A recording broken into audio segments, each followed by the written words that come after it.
एक ब्राह्मण, कोई एक संत, कोई एक साधु, कोई एक सन्यासी, कोई तपस्वी, कोई साधक, कोई उपासक शिव महापुराण की कथा का वाचन कर रहा था और बीच बीच में दोनों हाथ उठाकर कह रहा था हर हर महादेव। और जैसे ही वो हर हर महादेव कहता, देवराज को बड़ा चिढ़ छूटता, बड़ा बड़ा गुस्सा आता कि मेरे शरीर में ताप पड़ रहा है, मुझे बुखार आ रहा है, मेरा शरीर गर्म हो रहा है, मुझे ठंड लग रही है और ये बार बार चिल्ला रहा है हर हर महादेव।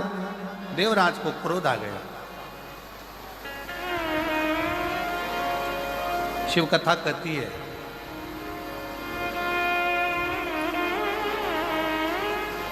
कहीं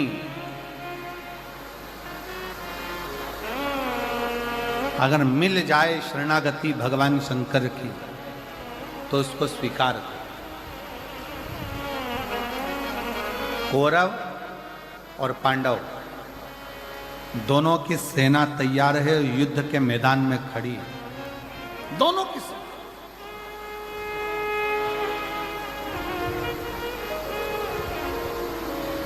कौरवों की सेना भी खड़ी और पांडवों की सेना भी खड़ी, दोनों मैदान में।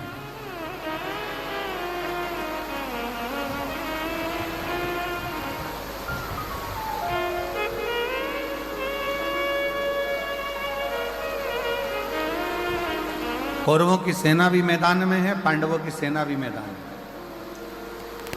भगवान कृष्ण ने अर्जुन से कहा, अर्जुन एक बात सुनो, ये युद्ध जो प्रारंभ होने वाला है, इस युद्ध के प्रारंभ में शंख की ध्वनि कर कर चिल्ला कर कह दिया जाए, अगर कोई कौरवों में से पांडव में आना चाहे तो आ जाए, और अगर कोई पांडवों में से कौरवों में जाना चाहे तो चले।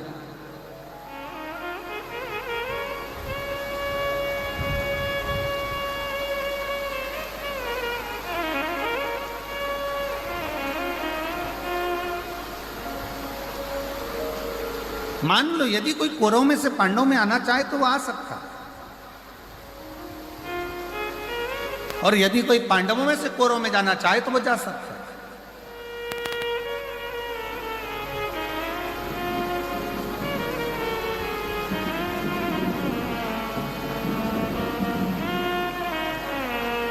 अर्जुन ने शंख का नाद करा, शंख की ध्वनि करी और शंख का नाद कर कर अर्जुन ने चिल्ला कर कह दिया, यदि कोई कौरवों में से पांडवों में आना चाहे तो वो आए, और यदि कोई पांडवों में से कौरवों में जाना चाहे तो वो जाए।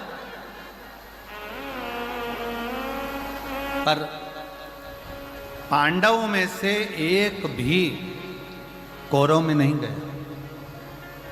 पर हमारा शास्त्र कहता है, महाभारत का चरित्र कहता है, महाभारत के पवित्र चरित्र में वर्णन आता है, केवल एक था कौरव का चौथे नंबर का भाई,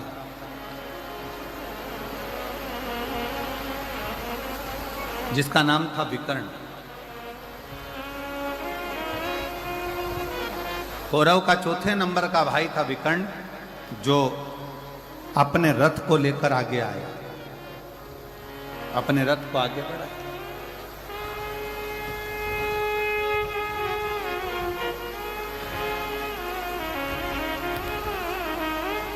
और विकर्ण ने जैसे ही रथ आगे लिया, कौरव ने आवाज लगाकर कहा, कौरव चिल्लाकर कहे, दुर्योधन ने कहा कि विकर्ण तू मेरा भाई है, चौथे नंबर का मेरा भाई है, मेरा सगा भाई है, और तू पांडवों के साथ में जा रहा है।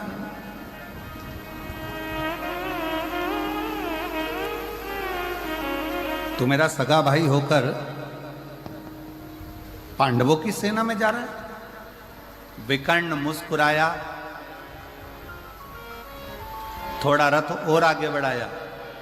फिर दुर्योधन ने कहा, दुशासन ने आवाज लगाकर कहा, विकर्ण तू हमारा भाई होकर, सगा भाई होकर, और तू पांडवों की सेना में जा रहा है। आखिरी में विकर्ण से रहा नहीं गया और विकर्ण ने कहा, भैया दुर्योधन, भैया दुशासन, सुनो, मैं पांडवों की सेना में नहीं जा रहा हूं, मैं धर्म की लड़ाई लड़ना चाहता हूं, इसलिए मैं पांडवों की सेना में नहीं, जो रथ को हाँक रहे हैं द्वारकानाथ, जो रथ को चला रहे हैं भगवान कृष्ण, विकर्ण कहता है मैं उन कृष्ण की शरणागति में जा। आप ये ना सोचे कि मैं पांडव के पास जा रहा हूं, मैं तो कृष्ण की शरणागति में पहुंचा।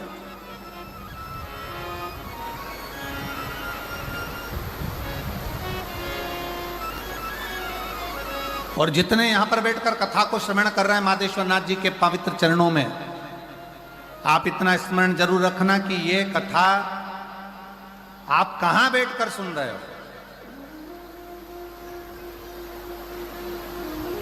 आप किस भूमि पर बैठकर सुन रहे हो।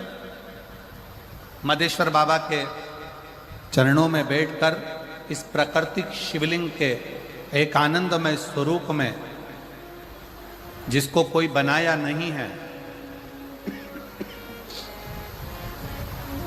मंदिरों में जो शिवलिंग होता है उसका निर्माण कोई ना कोई करता है, पर आज आप लोगों को प्रसन्नता होना चाहिए कि जिस शिवलिंग के चरणों में बैठकर आप कथा सुन रहे हो, इसको किसी ने गढ़ा नहीं है, इसको किसी ने बनाया नहीं है। ये स्वयं प्रकृति का दिया हुआ वो भगवान शंकर का आनंदमय स्वरूप है, जिसके चरणों में बैठकर आप और हम इस कथा का लाभ ले रहे हैं।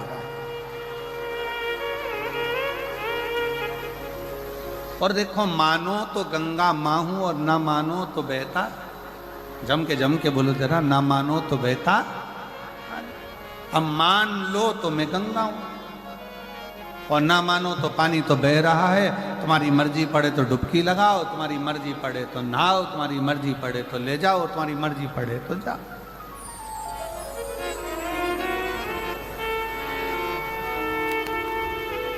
अभी आपके और हमारे ऊपर निर्भर करता है हम क्या माने, कैसे माने और किस भाव से उसको माने।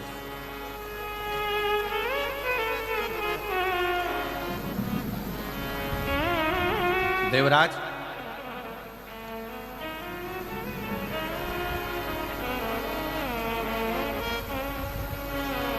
संत ने फिर आवाज लगा, जैसे भी कर्ण अपने रथ को आगे लेकर आ गया और दुर्योधन कहता रहा कि तू मेरा सगा भाई है, तू मेरा अपना है, और तू पांडवों की सेना में जा रहा है, पांडवों की ओर जा रहा है। कहा, मैं कृष्ण की शरणागति में जा रहा हूं, कृष्ण की शरणागति। और यदि अगर तुमसे कोई पूछे, आप लोग यहां कथा सुनने के लिए आए हैं, तो कोई तुमसे कहे कथा सुनने कहां जा रही है, क्यों जा रही है, तो कह देना कथा सुनने के लिए मैं कहीं दूसरी जगह नहीं जा रही, जहां पर मेरे शंकर भगवान स्वयं विराजमान है, कंकर शंकर के रूप में मेरे शिव विराजमान है, ऐसे मधेश्वर नाथ के चरणों में उनके घर कथा श्रवण करने के लिए, उनके बोल बम का नारा है, मैं उनके चरणों में कथा श्रवण करने के लिए, मैं कहीं और नहीं।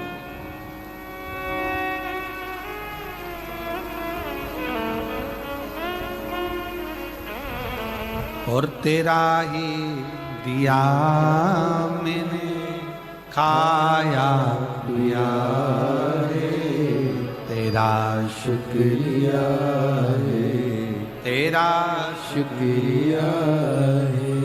जब हम हृदय से बाबा के चरणों में बैठकर एक बार दिल से बाबा से प्रार्थना करते हैं तो बाबा स्वीकार करता है। एक पत्र है बड़ा सुंदर, देखिए।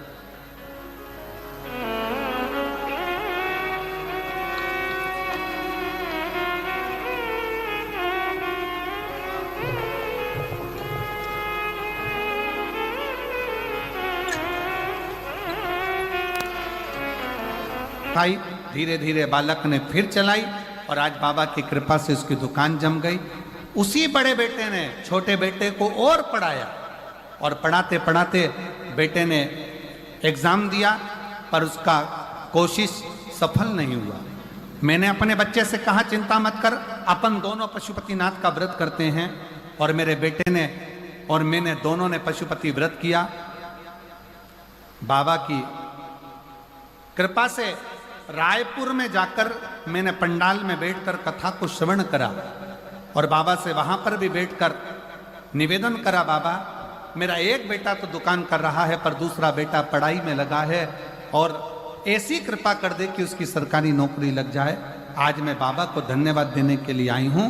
आज मेरा बेटा सूरजपुर जिला में फूड इंस्पेक्टर के पद पर नियुक्त हो गया है। मैं बाबा को धन्यवाद देने के लिए। और गुरुजी एक पत्र और नीचे लिख रही हूं। मेरे बेटे का दोस्त जिसकी शादी को 12 साल हो गए थे, उसको संतान का सुख नहीं था।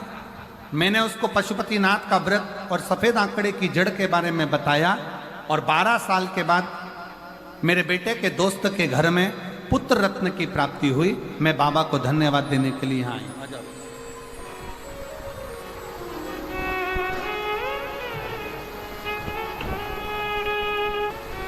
और तेरा ही लिया मैंने खाया पिया है, तेरा शुक्रिया है, तेरा शुक्रिया है।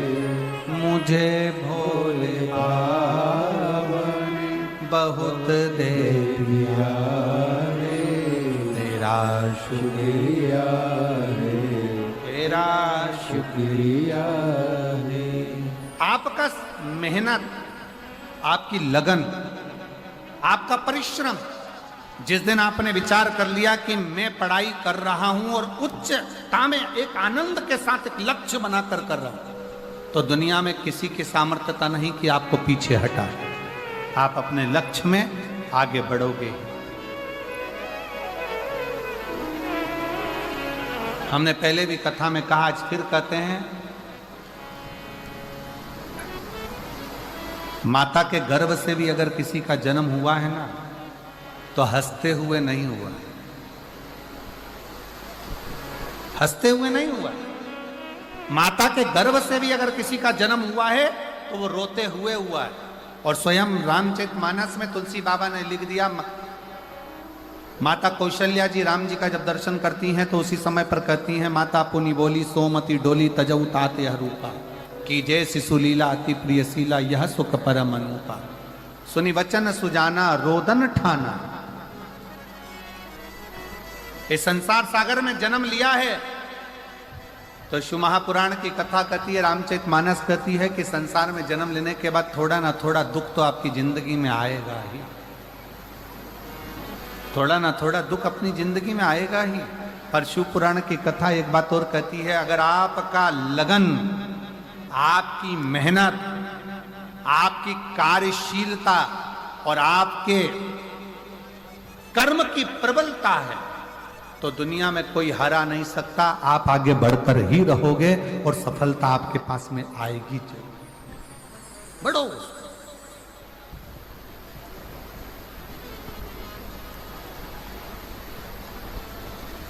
सफलता मिलती है।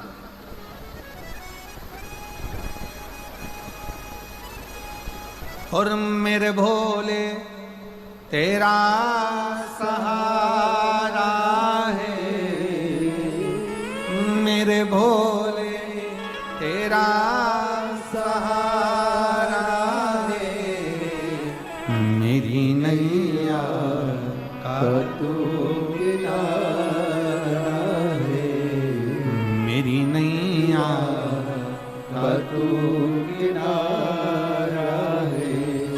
मेरे बाबा तुझे पुकारा है, मेरे बाबा तुझे पुकारा है, मेरी नैया का तू किनारा है, मेरी नैया का तू किनारा है। शिव कथा कर रही है, भगवान शंकर का संवाद कर रहा है, शिव महापुराण का चरित्र कर रहा है।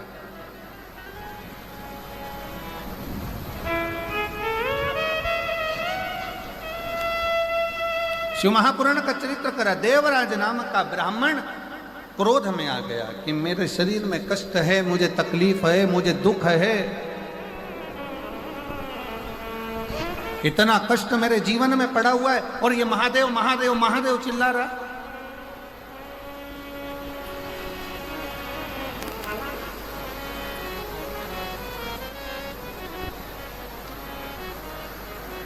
सुना।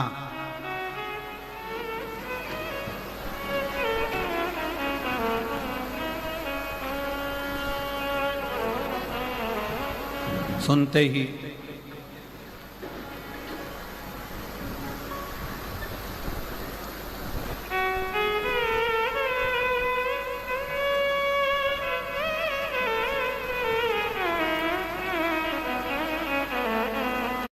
निकल गए। क्रोध में आकर मंदिर से बाहर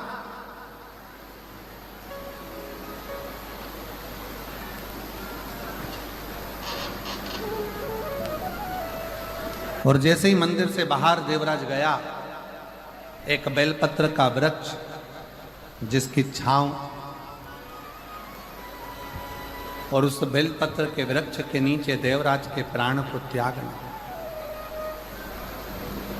उसको मालूम नहीं पड़ा कि मेरे प्राण छूटते समय सामने देवाधिदेव महादेव शंकर नंदी लेकर खड़े हुए।